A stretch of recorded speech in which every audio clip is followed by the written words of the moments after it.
there is an real amazing, actions. yeah, there's an amazing amount of influence that the federal seat grants you. And it is amazing how few of them actually take advantage of it. The only one who I've really seen taking advantage of it is Cori Bush. And that is something that is probably not that surprising because she is a community organizer by nature. So it doesn't surprise me that that is why she's been so active the way that she has. And I could definitely see that you've got that activist gene in you. Like that's what you would be fighting for.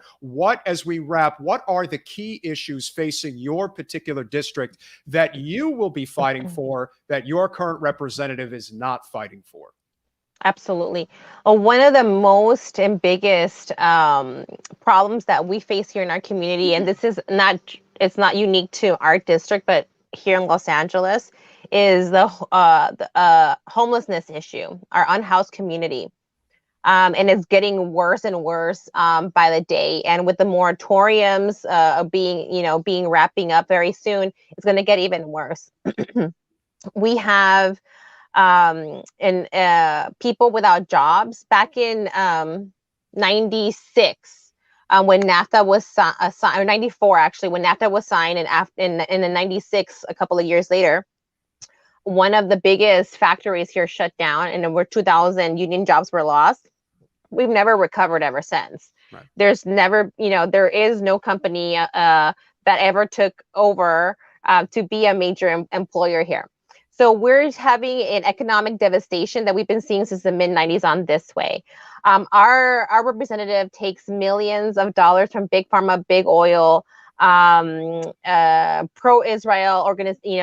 orgs, and super PACs. He is a pro-war, funded candidate, and it really goes to show that even someone who was born here in our community, grew up a working class family, who really had the makings of a leader that could really make some impact in their community.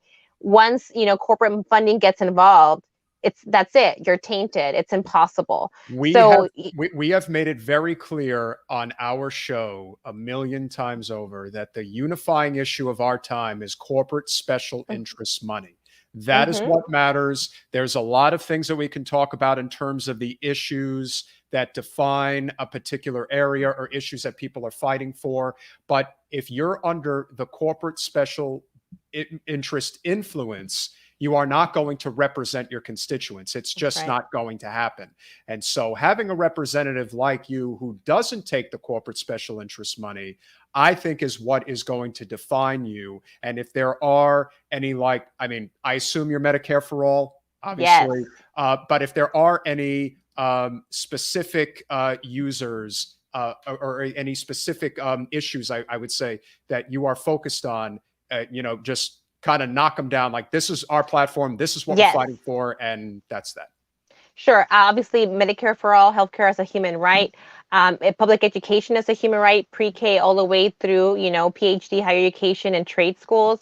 Housing as a right, affordable housing, jobs and environmental justice, a Green New Deal, progressive foreign policy, protecting civil rights, criminal justice reform, humane immigration reform, a humane path to citizenship, and really creating fighting for veterans. Honestly, I think that there's absolutely, out of the whole homeless community that we have here in the city of Los Angeles, I think the saddest is when you see veterans who are out there, and after they've been put through so much and through so much trauma and really used up and spat out. I think that that's really the saddest. So, fighting for veterans and their families, and so that's more or less what we're about here at Angelica Duenas for Congress's campaign in California's 29th Congressional District. We are 100% people powered. We take zero corporate funding, and we're ready to fight for the working class. People are dying, and we have no time to waste.